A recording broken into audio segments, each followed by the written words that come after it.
me the thumbs up that we're good to go and I can introduce.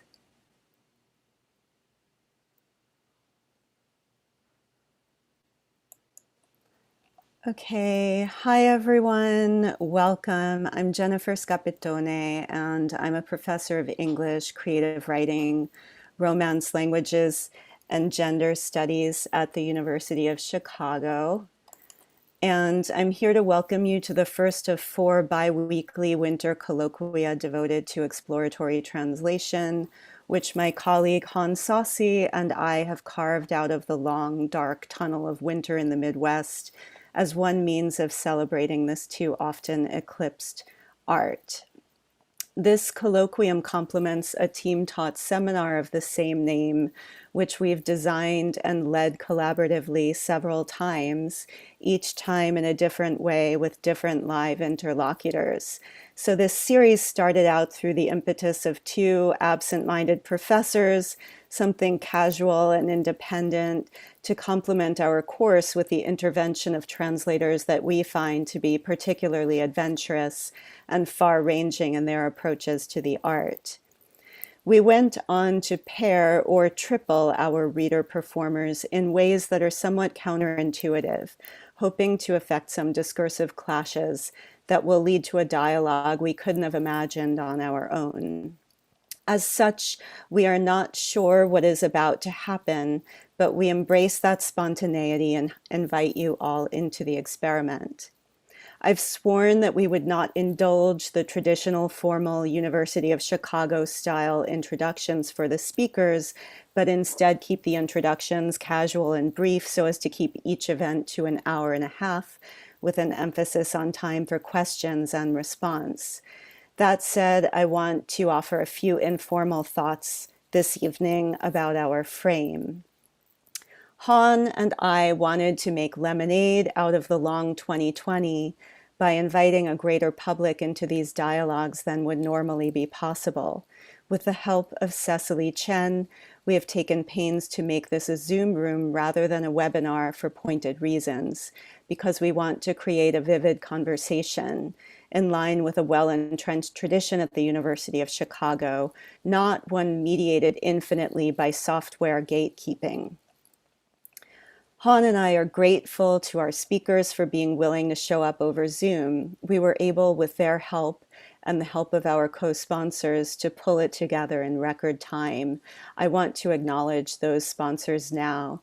They are the Franke Center for the Humanities, the Master of Arts program in the Humanities, the Center for East Asian Studies, the English Department, Creative Writing, Comparative Literature, and Translation Studies at the University of Chicago. Many thanks to all the administrators and to Cecily and to the staff of Harvard's Woodbury Poetry Room for sharing their knowledge of this form with us. With this series, we intend to honor risk-taking ventures of traduction, as well as the various aspects of translation that normally get effaced.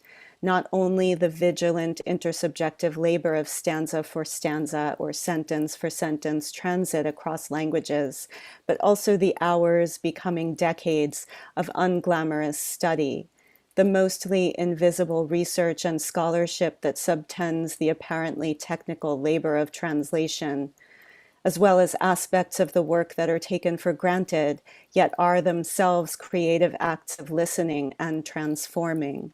Live interpretation, for instance, and the transcription of oral performance as embodied in some of the labor of Rosa Alcalá. We also want to honor untranslation as a choice, a decolonial gesture of opacity, as will become clear this evening via the work of Edwin Lucero Rinza, who produced the first collection of Cañaris, Northern Quechua poetry, but refused the equivalence of the bilingual edition. When trying to determine how we would run today's session, we came upon technical questions whose answers themselves embody political and aesthetic choices. How do we render the translation? As shared screen, as chat, as closed caption, as oral performance? We've tried to create a more accessible reading by using the closed caption feature to present a translation of Edwin Lucero Rinza's talk for this evening. It's all in a work in progress. Please be patient with us. The image I chose for our website and for my virtual background from the 15th century illuminated Rohan Book of Hours of a figure diving from the Tower of Babel, pushed by the destruction of a pillar of human arrogance into the headlong navigation of difference, is dear to me and embodies something of our task. On this new day, to torque a fall into a deep dive, to navigate our differences without effacing them, through processes of study and listening, but prior to mastery, never in deference to the paranoid bulwarks of nation states. We are exposed this week to what we called triple translation in relation to decolonization, the choice to work outside of dominant Western tongues, but also in relation to translation between media, from kipu to verbal poetry, from weaving to performance to book, from sound to screen. In facing these issues, we invoke the life's work of our elder Cecilia Vicuña, a model not only of upholding indigenous thought ways, but also of recognizing the preciousness of translators. In his introduction to her new and selected poems, edited and translated in great part by tonight's guest, Rosa Alcalá, our colleague and friend Daniel Borzutsky quotes something Cecilia said at Chicago's Poetry Foundation in 2015 during a question and answer session. Quote, "Meeting the translators has been one of the most beautiful things that has ever happened to me. I landed here as really an unwanted being, and soon enough I encountered the translators, the ones who want to open what nobody wants to see. That's one of the reasons why in American culture, translators are so looked down upon, because they are building a sort of bridge to other imaginations. And that is really the subversive act, to be able to see the thoughts, feelings, the darkness of others, but the darkness within, not the darkness that is perceived as a threat, the darkness that is like a pole attracting you. When Rosa Alcalá goes into the poem, she sees in the poem what not even I saw. She sees what the poem itself saw. And that is the value of translation." Unquote. Finally, I wish to dedicate this series to the spirit of Mili Graffi, my dear friend and companion in translation, who passed away in Milan at the height of the pandemic there. Her memory and the archives of our conversations are a gift that keeps prodding me on in endeavors as audacious as these. And with that, I'm going to introduce my co-conspirator, Hans Saucy, university professor teaching across comparative literature, East Asian languages, and social thought.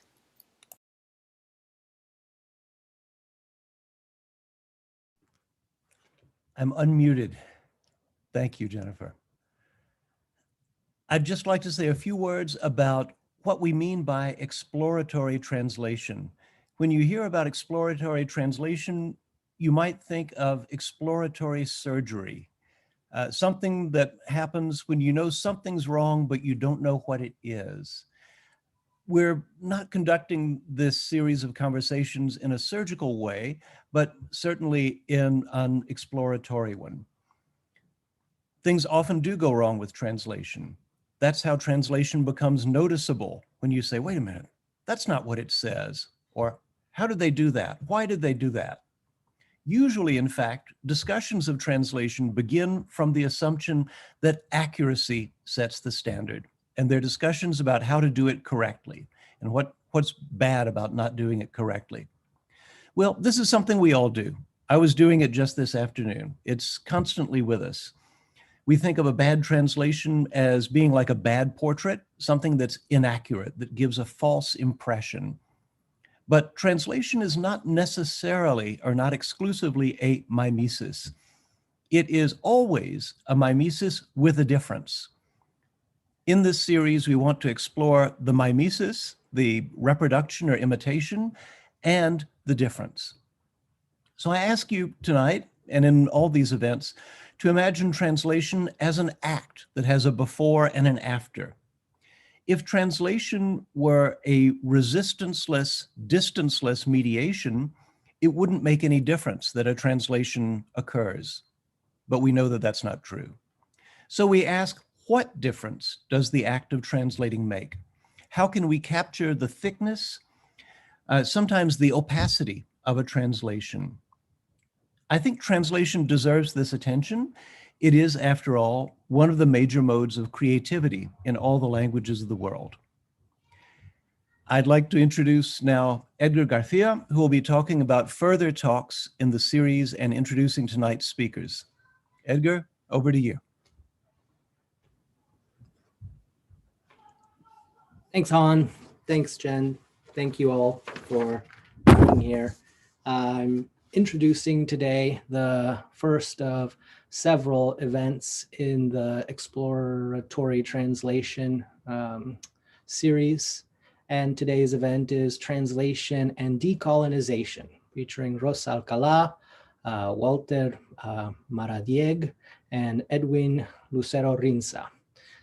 When I saw the title for today's event, Translation and Decolonization, it suddenly occurred to me that these are two terms that are not typically thought of in relation to one another. Typically, translation is seen as a kind of colonization or unequal unidirectional appropriation. Likewise, colonialism is often seen as an act of cultural translation or even transplantation. Bucking such trends, the poets, scholars, and translators we have here today have emphatically embraced translation as a means of decolonization, whether it is in the bilingual nexus of borderlands writing in Rosa's work, or in the straightforward embrace of Quechuan world making and Ayllu making in Edwin Lucero Rinza's writing, or in Walter Maradieg's vigorous embrace of hemispheric or translational indigeneity, something we may call transindigeneity, as itself a critique of exploitative economic and political systems. I'll soon turn the stage over to these writers for their presentations, but I'll begin by one quick preliminary observation made in reading some of the assigned writings for today. In one of the interviews with Rosa that was assigned for today's event, Rosa, you talk about the most difficult thing to translate being accent, and you relate accent to the body, as a kind of oral aspect of embodiment. For me, this idea resonated with a moment in the conversation, the published conversation between Edwin and Walter, when they quote a fantastic line from the Argentine singer, songwriter, and activist Atahualpa Yapancuy, in which the singer-songwriter says that a human being is earth that walks, bringing into our conception of the human and of human embodiment a deeper continuity across body, landscape, place, orality, and voice. Indeed, it made me think that a human isn't just earth that walks, but earth that talks too. I trust we will have plenty occasion to consider such accentual earthly embodiment in our discussion of translation and decolonization, that is, to see in what ways translation goes beyond mere human-to-human transference and gets at something deeper in our interspecies and transmedial relations. So one quick technical note then before I turn the stage over, and that is that if there are any questions that emerge as the talks are being given, I strongly urge Mr. members of the audience to please put them in the chat box. That way I can kind of collect them and maybe synthesize some of them and begin a conversation with them at the end of the presentations, hopefully then breaking out into more spontaneous and free-flowing talk. Okay, so without any further ado, I give you our presenters. Rosa Alcala is the author of 3 books of poetry: Undocumentaries, The Lust of Unsentimental Waters, and My Other Tongue. Her poems have appeared in a number of anthologies, including the Best American Poetry 2019, The Poem Is You, 60 American Poems and How to Read Them by Stephanie Burt, American Poets in the 21st Century, edited by Claudia Rankine and Michael Dowdy, and Angels of the Americlips, New Latinx Writing, edited by Carmen Jimenez Smith and John Chavez. Her work as a translator has focused on contemporary Latin American women poets living in the US. Most recently, she edited and co-translated Cecilia Vicuña, New and Selected Poems. She is the recipient of a National Endowment for the Arts Translation Fellowship and a finalist for a PEN Translation Award. She is a professor in the bilingual MFA in Creative Writing program at the University of Texas at El Paso. Edwin Lucero Rinza was born in the Cañaris district of the Lambayeque region of Peru. He is the 5th of 8 siblings. He completed primary and secondary school in the Cañaris district, and he is currently a student of intercultural bilingual education at the San Ignacio de Loyola University in Lima, Peru. It's in Lima, right? I think it's in Lima. He is an author and editor of poetry, including the Cañaris Quechua verse collection Runapañawin, as well as a promoter of the Quechua language in multicultural contexts. Walter Maradieg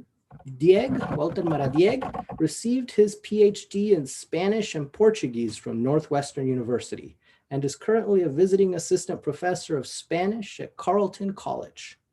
He researches indigeneity in the Andes as a racial, gendered, and geographic construction, especially foregrounding indigenous notions of territory as an assemblage of sovereign visions of nature and the human.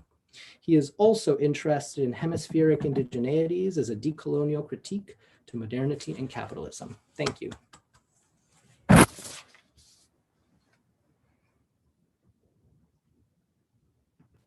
So we will start with Edwin, and Walter will be typing into the chat. He will be translating. So not into the chat, sorry, into the captions. And if that becomes overly confusing, he will also just copy and paste into the chat. So you can look to the live transcript button on the bottom of your screen and either view full transcript or view subtitles. Okay.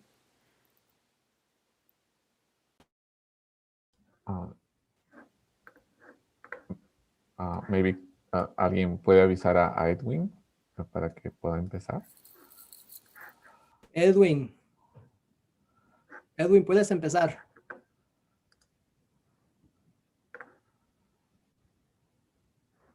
Pero no te oímos.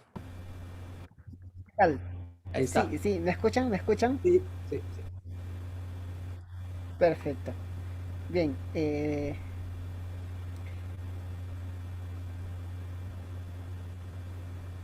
¿Me confirmo si logran escucharme, por favor? Sí. Sí te escuchamos.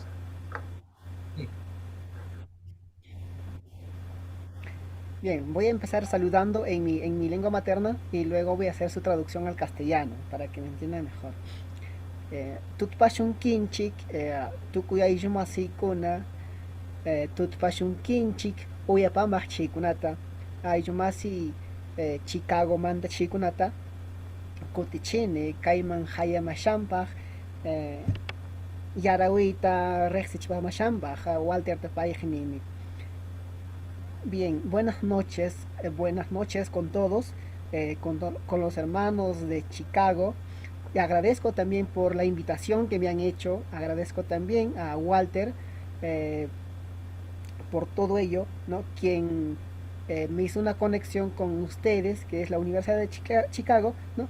Con la finalidad de hacer conocer el libro que lo pueden ver acá, ¿no? La cual fue escrita en el idioma de los cañaris, ¿no? Un quechua no muy conocida acá en el Perú, ¿no?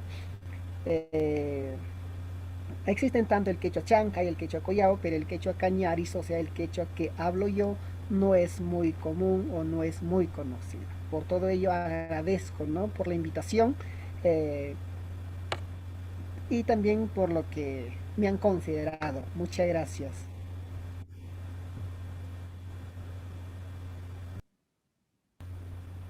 No sé si lograron escucharme, por favor, me confirman. Sí, sí. Quizás ahora puedes empezar con el texto. Bien, muchas gracias. Voy a leer uno de mis poemas. Oh, Bueno, esta ok. poesía está escrita, ¿no? Para los dioses tutelares de los cañaris, ¿no? Eh, que los cañaris siempre tienen presente a sus dioses, en este caso es el Pachamama, ¿no? Y para ello voy a hacer una pequeña lectura de mi poesía, que es Pachamama, ¿no? Y también con su traducción al castellano. Pachamama. Ham mi kawsayta munanki. Ham yakinki nugakunapaj. Ham waganki nugakunawan. Nugakunapaj. Ham yakichimankillapa. Ham waran waran chapamankillapa. Rupay usuranki. Michka tamia shamutenmapis. Michka ayllukuna rupachishutenmapis. Michka imata tukutenmapis. Manam piñakunkichu. Manam chaqnimankillapachu. Manam musyamankillapachu. Manam imatapis tukunkichu. Pachamama. Hamlam kanki. Apuykikunawan. Rupaynikiwan. Killaykiwan. Ham kawsachimankillapa. Saraykiwan. Puspuykiwan. Akshuykiwan. Chipchiykiwan. Waran waran kawsachimankillapa.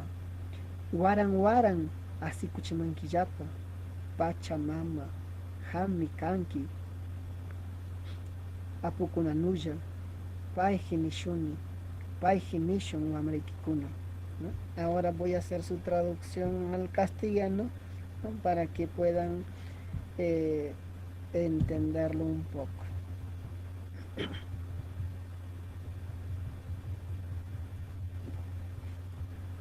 Madre Tierra, oh Madre Tierra, ofrendas tu vida, muriéndote en mis tristezas, llorando mis lágrimas, succionando el golpe duro de mi dolor, cumpliendo tu voluntad, te enfocas en mirarme, mientras el fuego azota tu pecho, mientras las olas torturan tu fuerza, mi nación ataca tu fe, mi nación lastima tu libertad y no inventas nada, ni iras ni odios, ni mucho menos legión de burlas. Tu amor materno no pierde mi fe, no pierde mi amor, Madre Tierra, la omnipotente Madre, con sus deidades junto al sol, junto a la luna y junto a la vida. Obsequias voluntad de vivir con tu raíz con tu maíz, que son la vida, con tu frijol, que es el vivir, con tu papa, que es el elixir de la vida, con tu calabaza, que es la vida. ¿No? Eso es la traducción al, al español. Espero que les hayan gustado. A ver, Walter, me dices por favor con qué Sí. continuamos ahora. ¿Puedes, el texto que preparaste?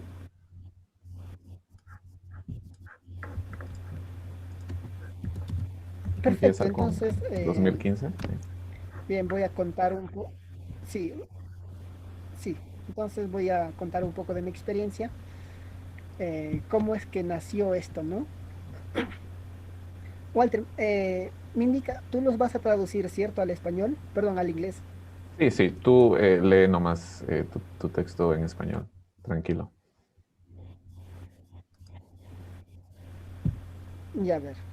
Me indicas para poner pausa y que tú lo traduzcas? Sí, no, Ya, en lee el año nomás todo el texto, 2015, sí, ¿no? ok.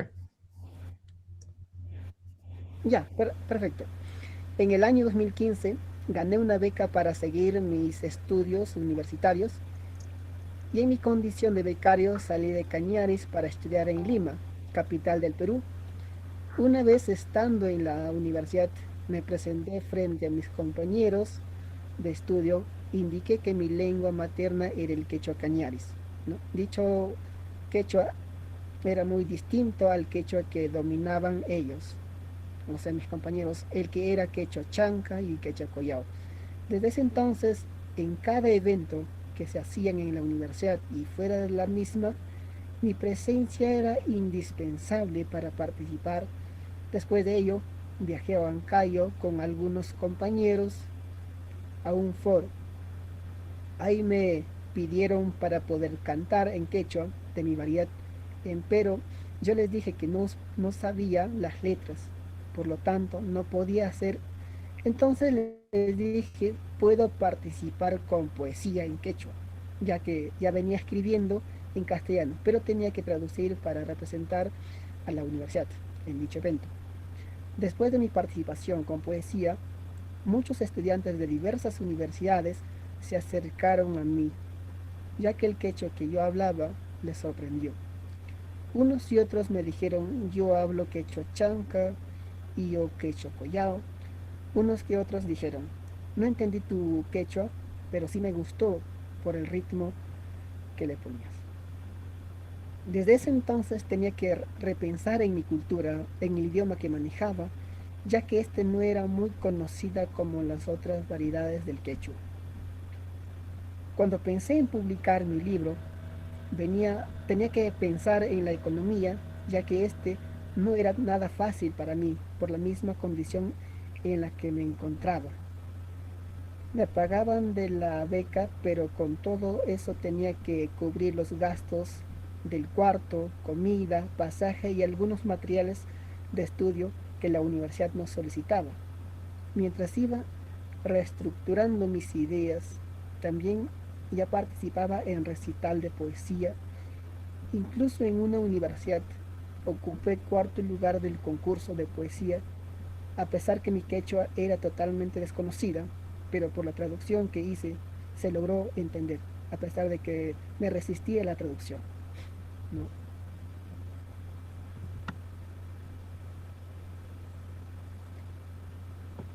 Ahí me dieron mi reconocimiento por dicho puesto y es ahí donde también me conocieron varios estudiantes y docentes de universidades. Un docente de San Marcos se interesó en mi poesía y me contactó. Él me comentó que su colega iba a publicar una revista de literatura quechua, chanca y collao, pero que sería un plus si también publicara mi poesía, ya que fue la primera vez que había escuchado de un poeta del quechua norteño. Yo les dije que no habría problema en que publicaran mi poesía. Ya cuando estructuré mis ideas, empecé a pensar que escribir, perdón, qué escribir, ¿no? ¿Dónde, desde cuándo escribir, hacia quién dirigir mis escritos y cómo usar la metáfora? Asimismo, empecé a ahorrar dinero para pagar la editorial para la publicación de mi libro, pues esto era algo difícil. A veces me faltaba dinero, muchas veces antes que termine el mes. Ya necesitaba dinero para cubrir algunos gastos. Se tenía que comprar algunos materiales cuando hacíamos trabajos grupales. Yo les decía, no tengo dinero, que alguien me preste, o en todo caso yo hago todo y ustedes compran lo que hace falta. Y ellos me decían, ¿en qué gastas tu dinero? y hasta me decían, creo que mantienes a alguien, a lo mejor tienes hijos. Yo no les decía nada respecto al proyecto que tenía para publicar mi libro. Además, estuve algo distraído porque siempre estuve pensando en la publicación en cada momento que iba a la universidad y regresaba de la misma. Mentalmente creaba la poesía. Asimismo, leía varios poemas en quechua y castellano.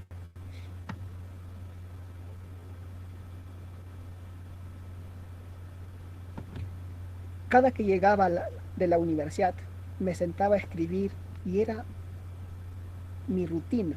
Pero hubo un momento en que me encerré en mi cuarto para escribir. Ya cuando tenía listos los poemas, los dejé descansar un corto tiempo. Asimismo, también seguí escribiendo en castellano y que también fueron publicados en una revista de Chiclayo. Pasado un buen tiempo, los revisé los escritos para luego pasarlos a escribirlos en Word, ya que fue escrito a mano. Teniendo todo listo, tenía que coordinar con un docente de Cañaris, quien tenía un dominio avanzado de quechua. Una vez ya conversando, tenía que viajar hasta Chiclayo para corregir la gramática y terminada la revisión, me di cuenta que no tenía muchos errores, salvo en algunos porque había hecho préstamos innecesarios del español. Cuando ya había enviado los poemas a la editorial, pasaron unas semanas y luego de ello, la editorial decidió trabajar con otra persona, ya que yo le pagaba 1.000 soles por 500 ejemplares. Todo eso sucedió justo cuando estuve en los exámenes parciales de la universidad. Y eso me afectó. Esa parte porque además me saqué bajas notas para que no quede al aire. Tenía que buscar otra editorial y también había un amigo que me ayudaba en esa parte. Conseguimos otra editorial que me cobraba 3.000 soles por 500 ejemplares. Cuando le dije que es muy costoso, me dio una oferta que me cobraría 2.000 soles solo si le dejaba 200 ejemplares a la editorial y 300 para mí. Tampoco acepté, ya que en mi primer contrato con la editorial tenía ahorrado tan solo 1.000 soles.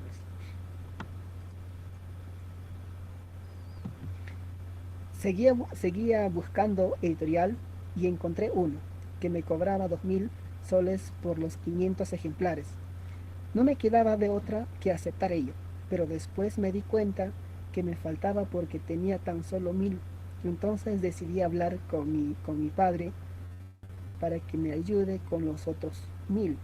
Incluso le dije que me prestara y él me dijo que te lo estoy regalando, a pesar que tampoco tenía suficiente economía, pues había vendido su terreno. Con eso me apoyó. Gracias a él pude completar para poder pagar a la editorial. Una vez ya pagado tenía que registrar en la Biblioteca Nacional. Lo hice eso por lo que era gratuito. En cambio, no lo pude hacer para registrarlo a la ISBN porque eso tenía un costo de 50 nuevos soles. Y en ese entonces no tenía.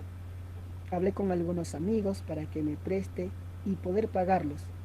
Y no me prestaron, que desconfiaban porque casi siempre paraba sin dinero, por lo que ahorraba. Todos mis compañeros y amigos no sabían que estuve en proceso de publicar mi libro. Seguramente por eso era la desconfianza. Por no tener la ISBN tampoco puedo participar en el concurso que realiza el Ministerio de Cultura, la cual es Premio Nacional de Literatura. Ya cuando se publicó mi libro, les comenté a algunos amigos para que me acompañen a recibir mi libro y en eso también los festejamos con par de vinos y cerveza. Es ahí donde se sorprendieron al ver mi producto. También me di cuenta que tenía problema porque no tenía mercado, debido a que el libro era enteramente escrita en quechua, sin su traducción al español. Mi primer contacto para la presentación era en la Universidad Nacional Pedro Ruiz Gallo y la IPNA en Chiclayo. ya que Lambayeque era la región donde yo salí como el primer poeta quechua. Por ello es que decidí hacer la presentación allí. Asimismo, fue ahí donde me entrevistaron por primera vez y fue la primera vez que salí en televisión. Luego lo hice la presentación en la universidad donde estudiaba.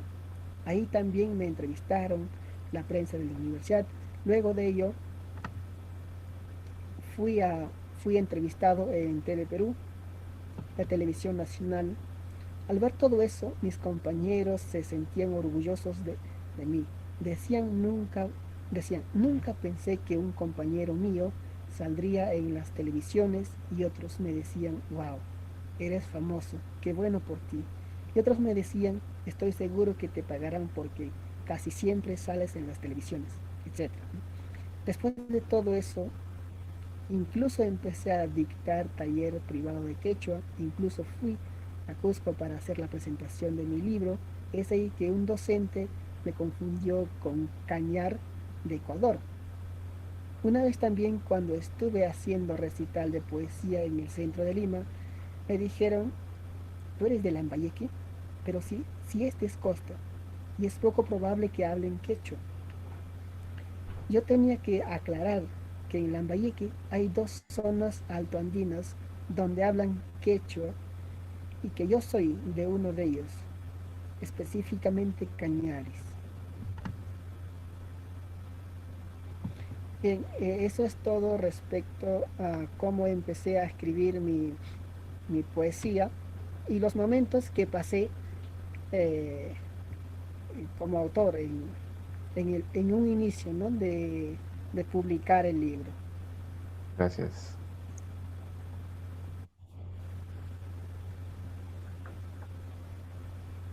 Gracias.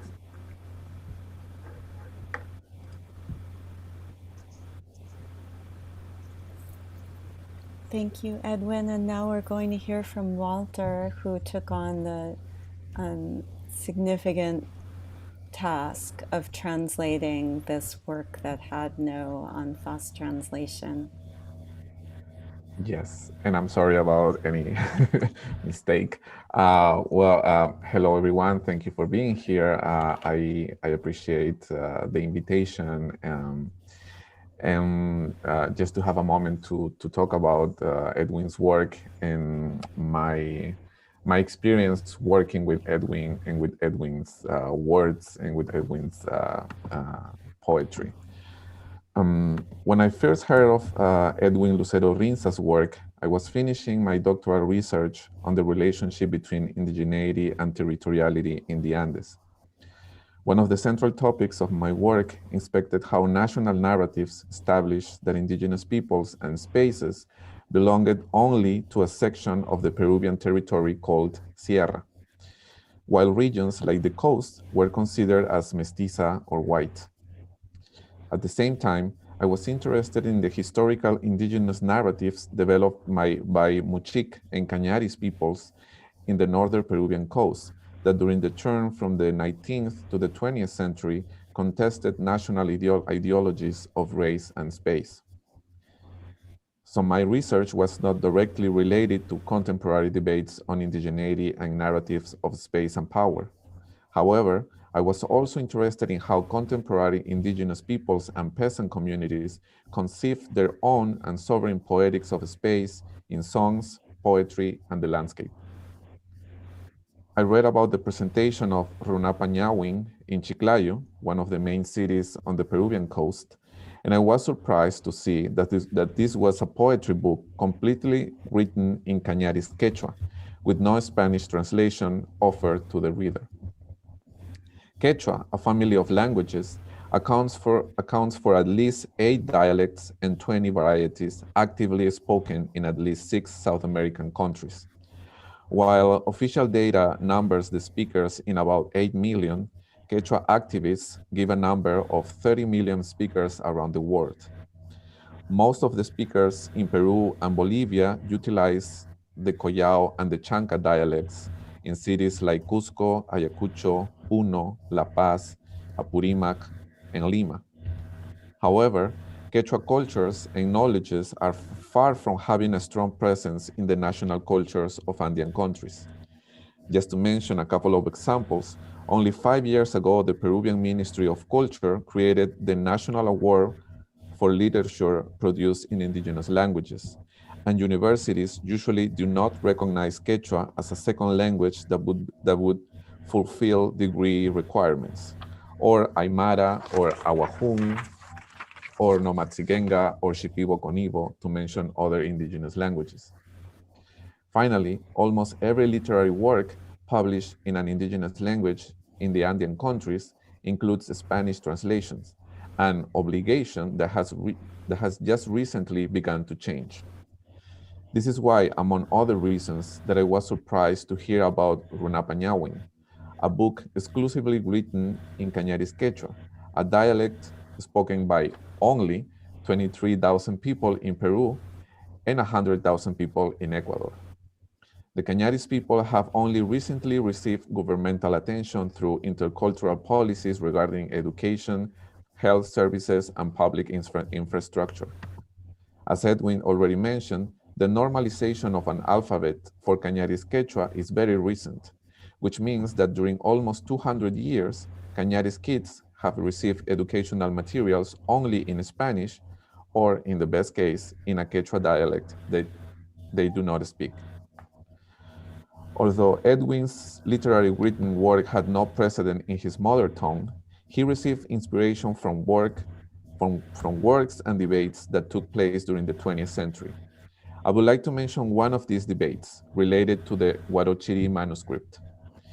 This is a Quechua language text from the late 16th century that narrates the foundational myths and describes the main religious principles in this Andean subregion, something of an Andean Popol Vuh. This manuscript remained forgotten in the National Library of Spain until the early 20th century, when it was found by a German scholar. The first ever translation was in German of this work was published in 1939, and later another Latin translation a few decades later. I argue that two publications related to this manuscript transformed the politics of Quechua translation in the Andes. First, the translation elaborated in 1966 by Peruvian writer José María Arguedas, titled Dioses y Hombres de Huarochiri, Gods and Men from Huarochiri. And in 1987, a different translation was produced by French philologist Gerald Taylor, titled Ritos y Tradiciones de Huarochiri, Rites and Traditions of Huarochiri. The debates that took place after the publication of these two works expressed the complexity and difficulty of this anonymous work. In fact, nowadays, this manuscript is considered untranslatable due to the complex legibility of the document, both because of its particular use of the indigenous language and because of what constitutes the object of the narrative.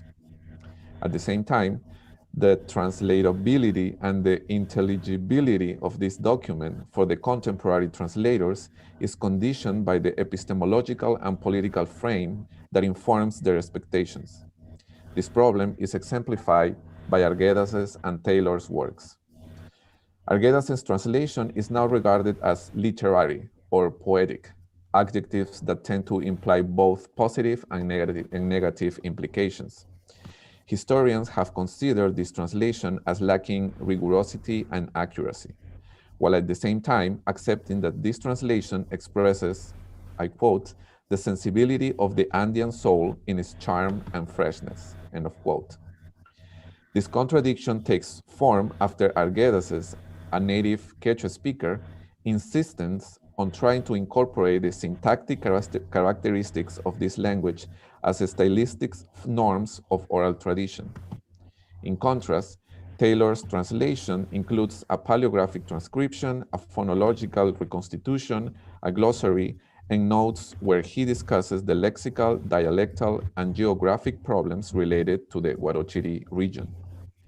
And yet, some scholars and activists insisted on asking for a literal translation of the 16th century manuscript. These debates foreground accuracy as the most important goal of a translation. which is something that Taylor aspired to reach. Instead, Arguedas tried to explore the colonial transformations of Quechua, a language utilized by Spanish missionaries for evangelization since the 16th century. In an article titled Ensayo sobre la literatura quechua en el Perú, he argues that the missionaries' aesthetic criteria deployed when translating Christian hymns and prayers from Spanish to Quechua created translation, quote unquote, more intense and influential than the original text. This effect was possible because, open quote, Quechua is, by its own nature, a more intimate means of communication, more loaded with symbols and inspiration to translate some human emotions that are predominant among agricultural peoples, end of quote. The missionaries produced translations where the literal equivalence was less important than the aesthetic idea chosen to transmit the message. Quote, it seems evident that the missionaries created Catholic hymns, adapting them to the genres of indigenous music, end of quote. While the Catholic language changed when translated to Quechua, Quechua changed because of the new colonial role of evangelization. Arguedas was aware that many Quechua words and concepts had been transformed from their original meaning in order to fit into the Catholic confessional language. In his translation, Arguedas proved the possibility of intervening into this colonial negotiation, even after 400 years. He distances himself from a literal translation and seeks, in his translation of Guainos and other Quechua songs, a quote, a sort of interpretative translation that the philologists will probably dislike, but that will be a satisfaction for those of us who feel Quechua as our native tongue, end of quote. Arguedas' translation is a project that aimed to find in the manuscripts rhythm, syntactics, concepts, and narrative structures, the meaning of some Quechua ideas previous to the colonial trauma. While it might be debatable if Arguedas truly achieved his goal, I find in this event a preliminary decolonial gesture that marked the future of Quechua poetics. Arguedas proved the sovereignty of a language that possesses its own poetic forms, which were difficult to translate but needed to be established as a literary language.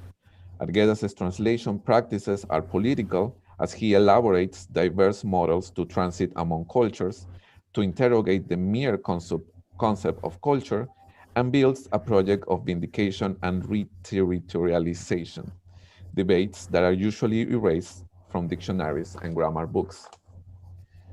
I argue that the publication of Arguedas' translation modified the politics of Quechua aesthetic production. Previous to the Huarochiri debates and Arguedas' translation, Quechua literature and scholarship was interested in gathering Quechua works with a different perspective.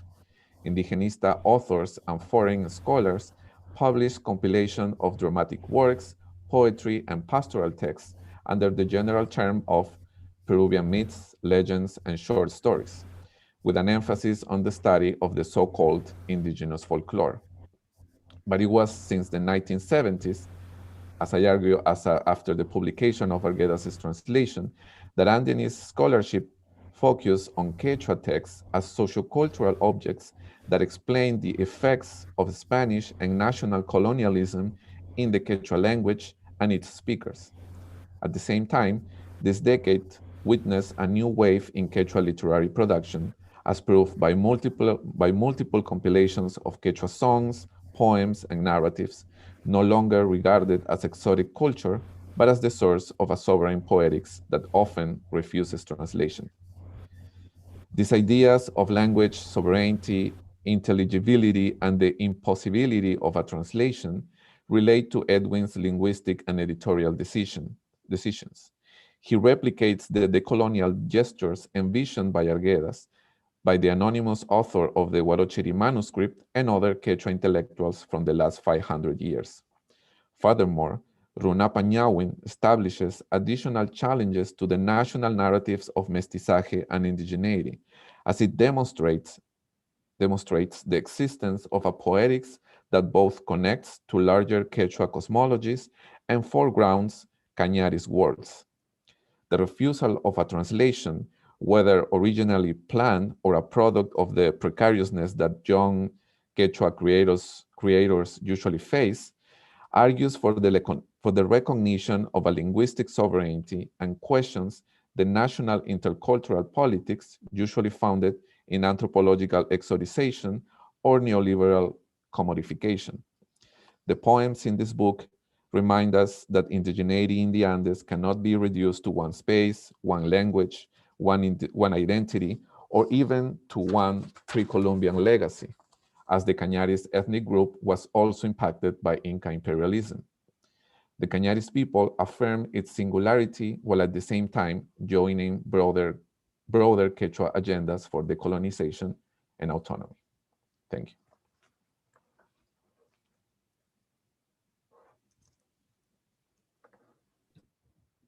Thank you, Walter. And now we will turn it over to Rosa for our third presentation.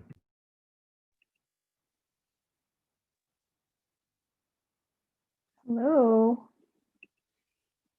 Can everyone see and hear me? Yes? Okay. So, thank you so much, Edwin and Walter, for that presentation.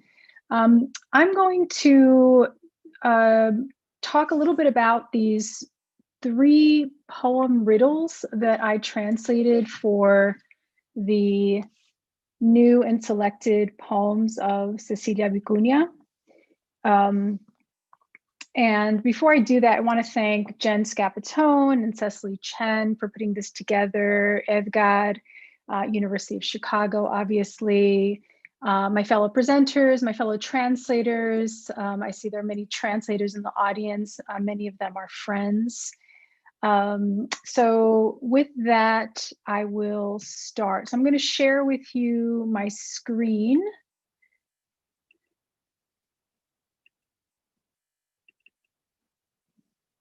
Okay, can everyone see that?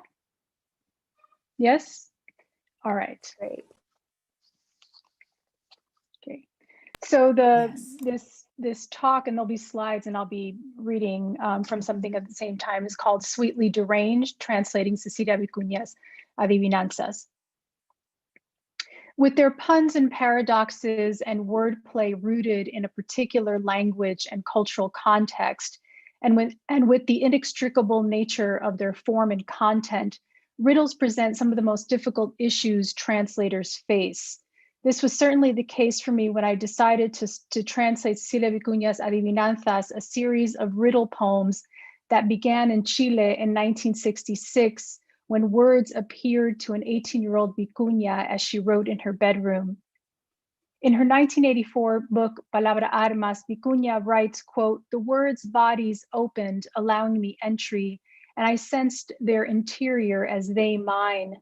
We took turns with the fluidity of bodily pleasure. Were they playing with me or I with them?" End quote. What could be described as an erotic exchange or vision on that summer night would lead Vicuña to write 62 adivinanzas in which words revealed realities, quote, of their own making, end quote. I was only able to translate or find a translation solution for 3 of them. And those are the ones that are included and that I'm going to talk about. Andrew Welsh, in his book, Roots of Lyric, shares this popular riddle. Oh, there it is. Some of you probably know this one. What is black and white and red all over? Here's an example of the ways that the riddle, traditionally in oral form, can play with both paradox and pun to stump the listener, who's spellbound by the succession of colors in the form of monosyllabic adjectives yoked by a conjunction is likely to hear red as the color red. And you know the answer to this one, right? Does anybody want to say it out loud or everybody at once? Newspaper. It's kind of the weird thing about Zoom is that you don't get to hear people. Zebras. Zebras, yes. Bloody zebras. That's right. Northrop Frye writes, quote, the riddle is essentially a charm in reverse. It represents the revolt of the intelligence against the hypnotic power of commanding words. In the riddle, the verbal trap is set, but if one can guess, that is, point to an outside object to which the verbal construct can be related, the something outside destroys it as a charm, and we have sprung the trap without being caught in it, end quote. The listener can be so charmed that they are unable to hear the very answer concealed within the question itself, as in this well-known Spanish riddle. So the riddle is una cosa que no es cosa y lo es. And I'll give you some time to think of the answer to that one. And then when we look at the riddle, the literal translation, you see the problem, right, with translating this riddle, which is, the literal translation is similar to what the hearer would hear, is a thing that is not a thing and it is. So there's the paradox, right?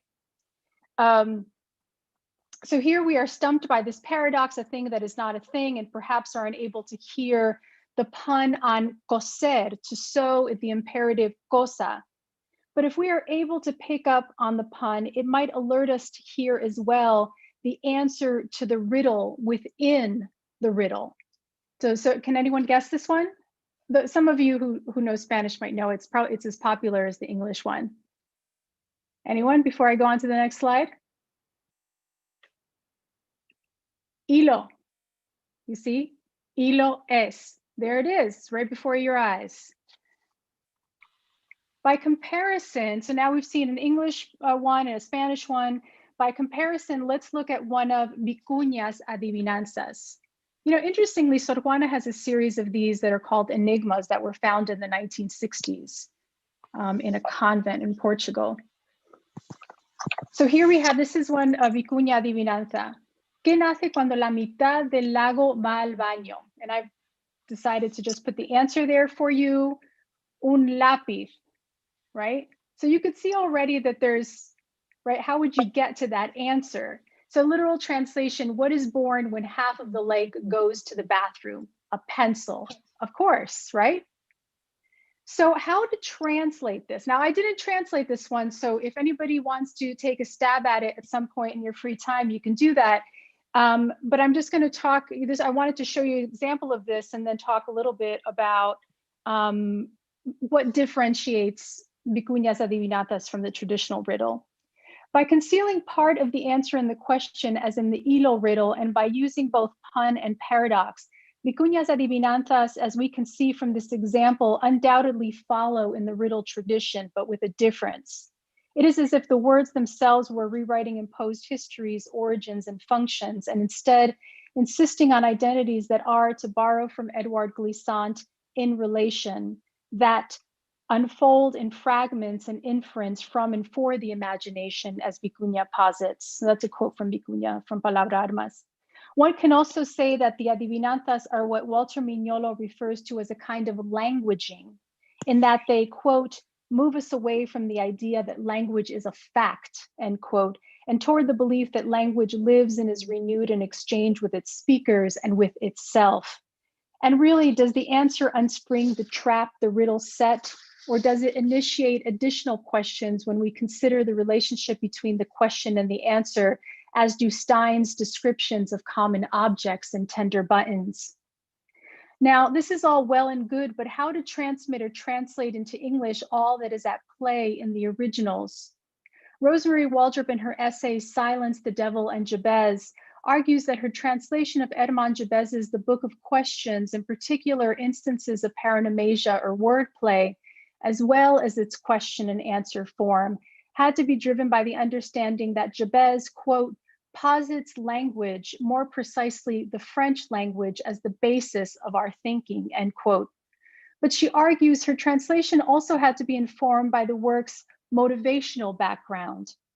Quoting Gadamer, she writes, quote, nothing that is said has its truth simply in itself, but refers instead backward and forward to what is unsaid.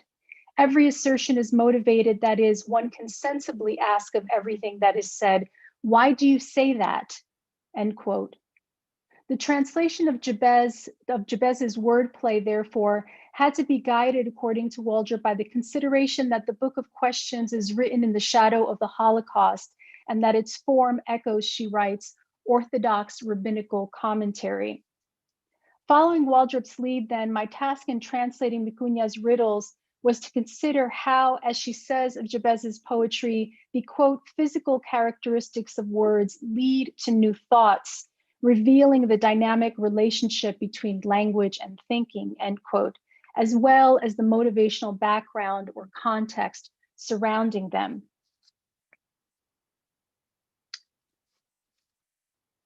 Let's look at two of the three adivinanzas I translated for the new and selected. So here's the first one. I have the original and a literal translation. ¿Cuál es la libélula que se une con el final del imperativo cortad, la libertad? And then the literal translation, what is the dragonfly that joins the ending of the imperative cut? And the answer, liberty or freedom. In order to understand, oh, and I'm going to show you the second one too. Let me show you the second one. So this is the second. I won't show you. Will I show you? I guess maybe I will show you. That's my translation. So my translation was, what happens when libido crashes a tea party? Liberty. Okay. And then here's the second adivinanza. ¿Cuál es la consecuencia de un hombre duro que miente, un durmiente? And then the literal translation, what is the consequence of a hard man who lies or deceives? A sleeper. And my solution to that was, what does the deceitful doorman do at night? He lies dormant. We'll come back to these in a minute. But in order to understand how I came to these translations, it's important to know some of the devastating events that occurred between Vicuña's word visions and the first publication of the adivinanzas, or poem riddles. There is evidence that Vicuña intended to include these riddles from 1966 along with other poems in her first poetry manuscript, Sabor a Mí, which was under contract with Ediciones Universidad Católica de Valparaíso when Vicuña left for London on an art scholarship in 1972.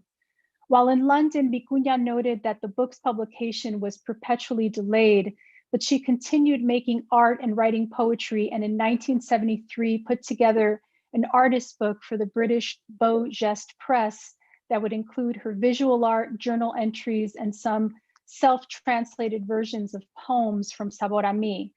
On September 11th, 1973, while assembling the artist's book, Vicuña learned that the Chilean military coup had taken place and immediately understood that it had to include a response to what was unfolding in her homeland. To the original content, she quickly added new material, a description of the grief and anger that slowly overtook her when she learned of President Allende's suicide, as well as an unequivocal denunciation of the alliance between the Chilean military and the American CIA that had made the coup possible. Despite this historical axe blow that would forever divide her life and work, Vicuña gave the artist book the same name as the 1971 manuscript, Sabor a Mí. But this time, the taste of her, so Sabor a Mí can be translated literally as the taste of me, of myself. But this time, the taste of her had turned bittersweet, and the selection of poems written between 1966 and 1971 became sad artifacts of a time when Vicuña had joyfully participated in a movement that embraced socialist ideals as the promise for a new Chile in which gender, class, and racial equality could be achieved. Sabor a Mí, published by Beau Geste Press soon after the coup, would become unintentionally Vicuña's first book. It is in this post-coup book, published in exile, that a selection of the 62 riddles first appeared. The riddles are placed directly after a journal entry on Salvador Allende's death, separated by a sheet of delicate translucent vellum. And I'll stop to share for a second so I can show this to you. So everybody can see me, I'm assuming, again. So this is the Beau Geste Press book published in England in 1973, Sabor a Mí. It's a really beautiful handmade book, and be careful in handling it, sort of falling apart because it's so old. But this is the entry on Salvador Allende's death that she wrote in English, and then this little sheet separating the adivinanzas, a selection of them that take up 2 pages. So I'll go back to my presentation here. Okay. For many years, the original Sabor a Mi remains in limbo, forgotten, until a new interest in her work by young Chilean artist and the US literary critic Juliet Lind led to a 2013 version titled El Censurado. So you can see our Censurado as censurado, the censored. But what had happened to the manuscript under contract so many years ago? Had it simply been caught in the crosshairs of the coup?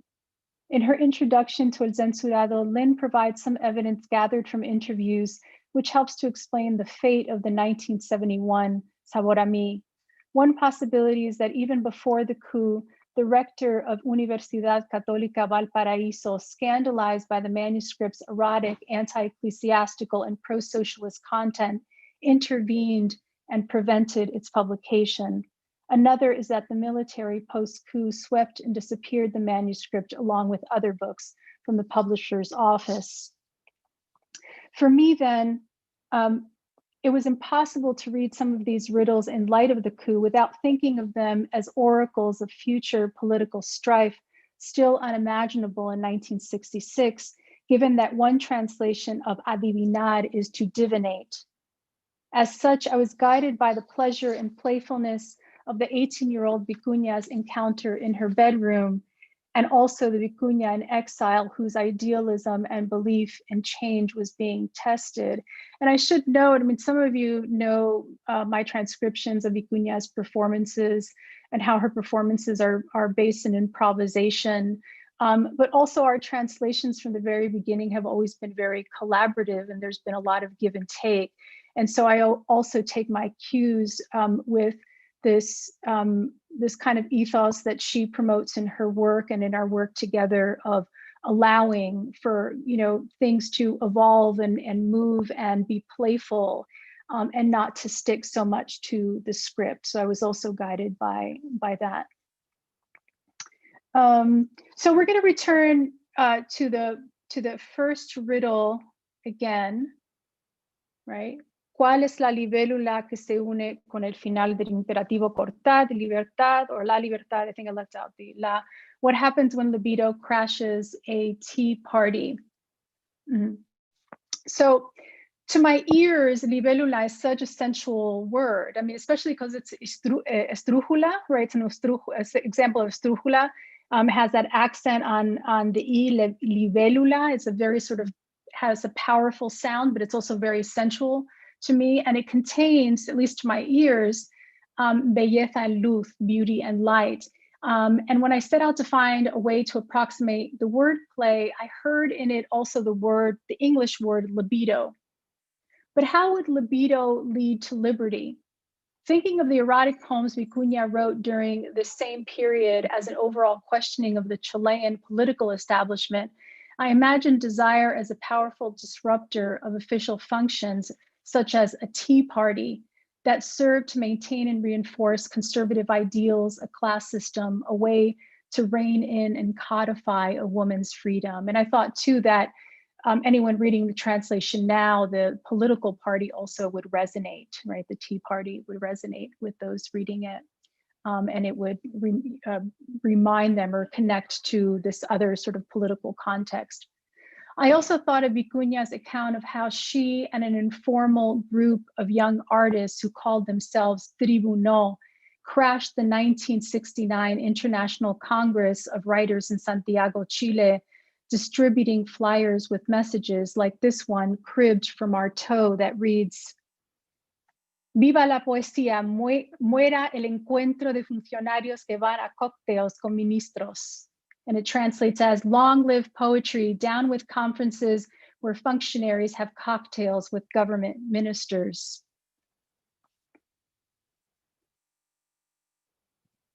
And so let's return to the second adivinanza.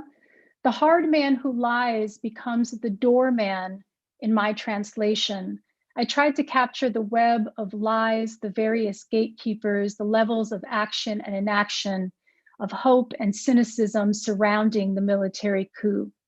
A bit of translator's luck, as Waldrop calls it, offered me the double meaning of lies, a deceit seemingly inert but waiting to pounce. For the third and last riddle, Vicuña joined an adivinanza from 1966 with the palabra armas, a type of visual poem in which words open to reveal an internal paradox or riddle within. Vicuña's palabra armas were the result of a return of the word visions that followed the 1973 coup.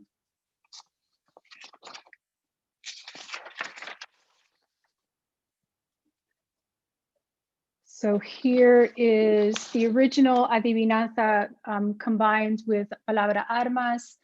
¿Quiénes son los dulces enajenados de color morado? Los enamorados en amor dos, en amor morado enajenados. And then you see there's in the literal translation, there are possible translations or possible ways that certain words can be translated. So we have who are the sweetly deranged, alienated, enraptured, dressed in purple, the lovers, in love bruised, moored, dwelling, deranged, alien, othered, enraptured. And I can't help but think of Prince every time I read this because of the color purple. And here is my translation. What airs sweetly the free reign of lovers, in love forever, lovers ever foreign.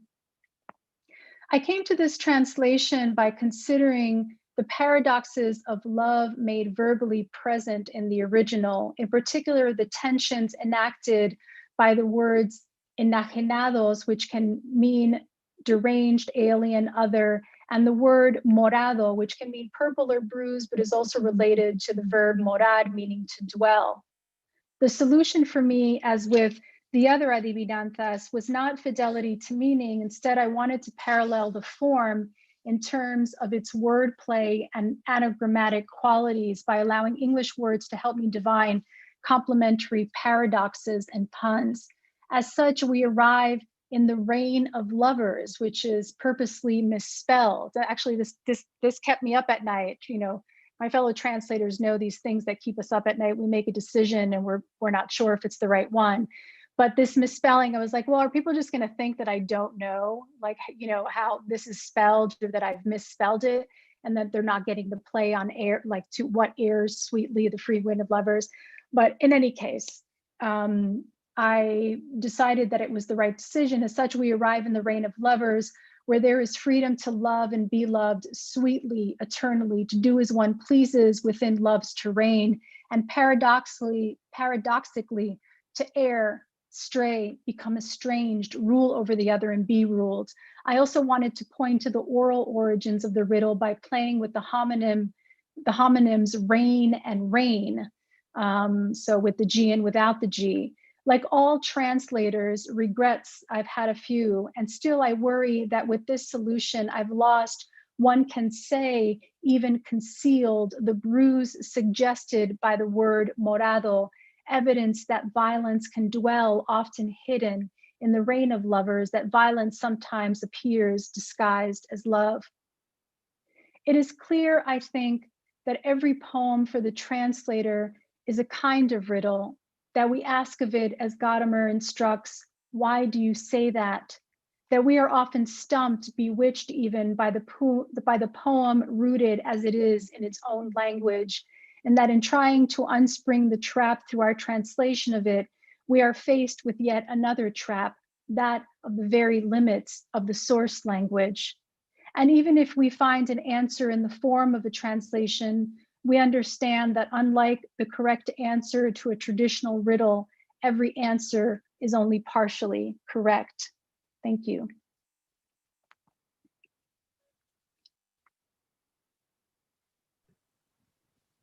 Thank you, everyone.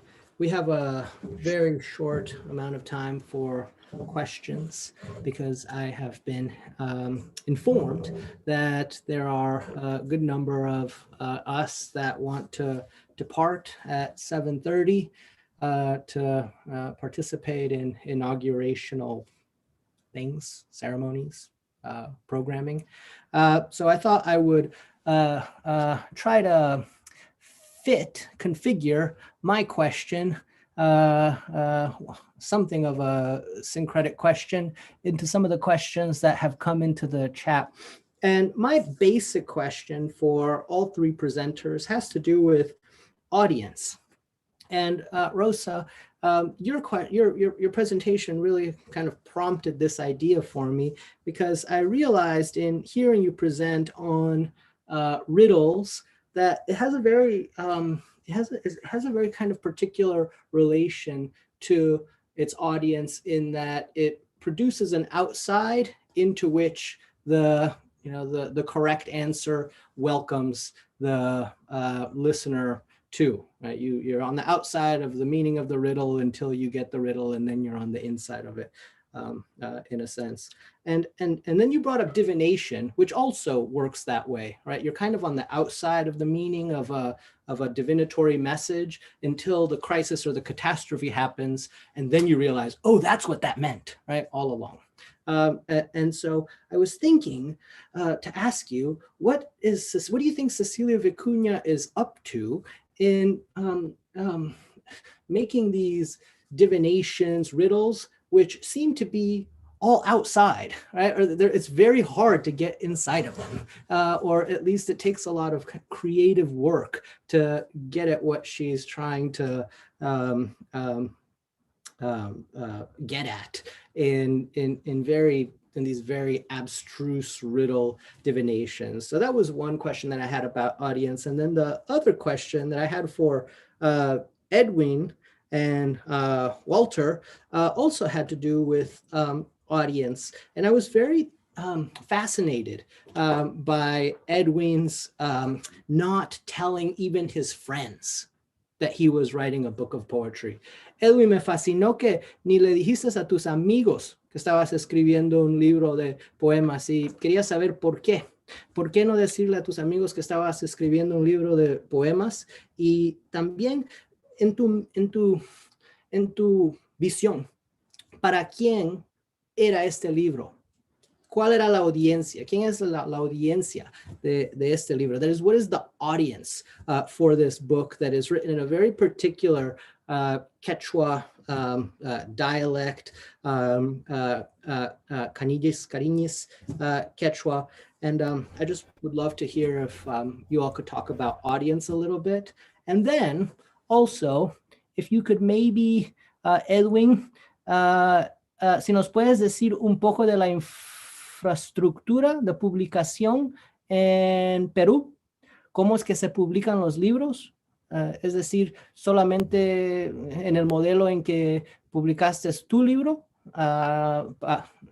por pagando para publicar, o si hay otros modelos. That is, what is the infrastructure for publication in Peru? Does everybody in Peru have to self-fund the print run, or are there other ways around this? This was one question, also related to audience, I feel, that came into the chat box. And then finally, Edwin, por favor, si nos puedes compartir cómo es que nosotros podemos encontrar tu poesía, cómo podemos comprar tu trabajo.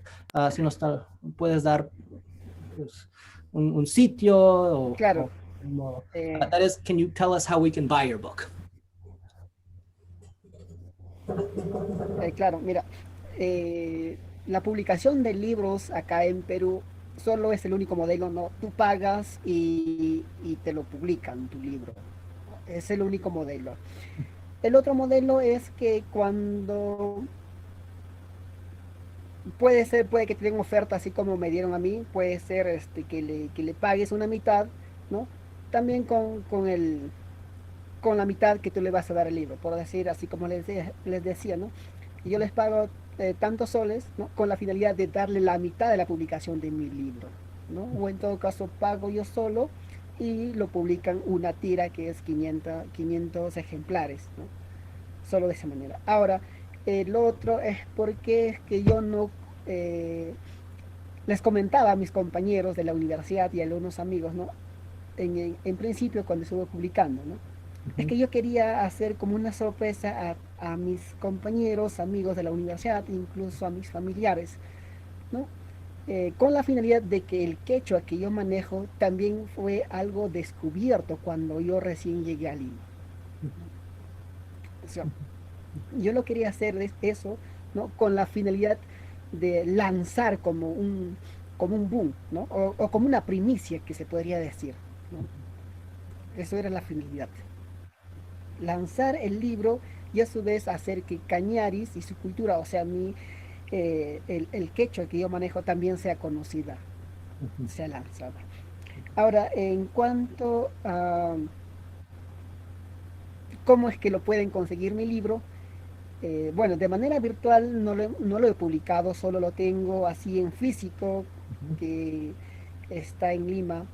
Ahora, si tal vez alguien quiere conseguir y enviárselos hasta Chicago, eh, tal vez sería, no sé, con un Vancouver creo que se llama, o tal vez en una agencia, tal vez por vuelos, yo creo que claro, sería más por vuelos, no enviarlos si es que alguien me lo pidiera, solo No de se esa encuentra manera, en Amazon. porque así de manera virtual no los tengo. En Amazon tampoco los tengo, porque en Amazon tenemos que pagar, entonces Ajá. como no lo estoy pagando en Amazon, solo lo tengo So en Edwin físico, tal vez sí, tells us así como Edwin tells us that he didn't tell his friends about the publication because he wanted it to be something of a surprise, a breaking out of this Quechuan dialect in a very dramatic way. And that indeed most publication in Peru has the infrastructure that he described, which is that you have to pay to publish. So it's rather prohibitive. And as you know, he related to us, it takes a lot of work. He also tells us that the book is not available virtually. It's only physical. It's not on Amazon. So that if we want it, maybe he could send some to Chicago. If I may add something really small, it was also interesting the reaction of different personalities in Cañaris and in the Lambayeque region to uh, after Edwin's publication. I remember Edwin telling me stories about how the mayor of Cañaris was super surprised because also he was very young when he published the book, and it was a surprise for everything. Like since from the very first teacher in Cañaris, who Edwin was asking about Cañaris, Quechua Cañaris grammar, to all the elders who were being asked about like Cañaris cosmologies and words, to the very mayor of Cañaris, right? And I think it's an effect that is still happening right now. Y otra pregunta, Edwin, another question, Edwin, sobre los dioses, porque dijiste que escribes a los dioses, que este libro está escrito para los dioses. Y una pregunta que salió que me parece bien interesante es, ¿cómo fue escribir a dioses particulares a la región Cañares en Lima? Es decir, no en tu ciudad. What is it to write to the gods, local gods in Cañares when you're not in Cañares, right? When you are in Lima, what happens to that relation of writing to the gods? Is my question to Edwin. claro, voy a responder. Ahora, varios de mis poesías son etnopoesías, ¿no? Poesías propias de una comunidad, ¿no? Así como ya los venía incluso mencionando a Walter, quien escribió un artículo y que ha sido publicado en literatura latinoamericana. Bien, entonces, esto fue publicado con la finalidad de que no tal vez los pueblos originarios de alguna manera tenemos una relación entre hombre y naturaleza. Ahora, ¿cómo es que ha sido publicado, perdón, cómo es que ha sido escrito hacia los dioses, ¿no? Es que los cañaris, de alguna manera, son guiados por los dioses tutelares, en ese caso, como el Pachacamac, Ninamasha, ¿no? Generalmente los cañaris siempre tienen una conexión. Por eso es que yo también me sentí algo impulsado por los dioses tutelares, o tal vez por algunos ancestros, por la memoria colectiva, entonces tenía que hacer Lima. Ahora, pero ¿cómo es que yo lo escribí todo ello estando en Lima, no? Ajá. Es que vayas donde vayas, un runa, o sea, un quechua runa, no se aleja, o sea, no se aleja de por sí, ¿no? O sea, siempre mantienes tu yo andino, vaya donde vaya, siempre es, ¿no? Puede, puede cambiar tal vez de hojas, puede cambiar de muchas cosas, pero la raíz lo mantiene. Entonces, estando yo en Lima lo hice claro, ¿no? Porque la raíz lo mantenía, la raíz de los cañaris, el sentir pensar de los cañaris lo tengo y lo tenía conmigo en Lima. Por ello es que estando en Lima lo hice así, ¿no? Porque nunca me alejé. So Edwin, Puede ser que haya cambiado tal vez algunas cosas, pero la raíz lo mantenía, la raíz cultural de la cosmovisión andina y sobre todo de los dioses tutelares que yo siempre me sentía como algo impulsado por ellos, por la naturaleza incluso, y también por por la memoria colectiva de los antepasados, los cañares. gracias. Edwin tells us that because the gods in Andean cosmovision are implicated in the natural world, that there was no disconnect. Implicated not only in the natural world, but in ancestral relations, there was no disconnect from the gods in being in Lima. And that a Quechua runa, Quechua word for person, a Quechua runa, for a Quechua runa, there is no distance between one's personal self and one's kinship network with the natural and supernatural divine world. For the Andean I, as he put it, the Andean I, letter I, el Andean yo, there's intrinsic connection. So it did not feel, he did not feel a distance being in Lima, writing about tutelary gods in specific to Cañares. Gracias.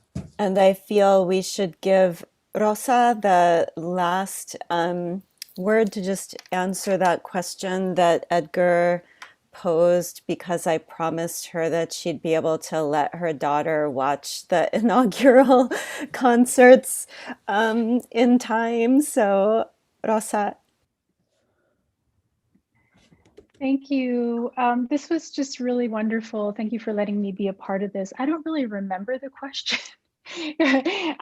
It was a really great question, I think, having to do with audience. But I will say that, you know, I'm thinking of Vicuña saying in this book, as part of her poetics, a poem is not made of words, but forces.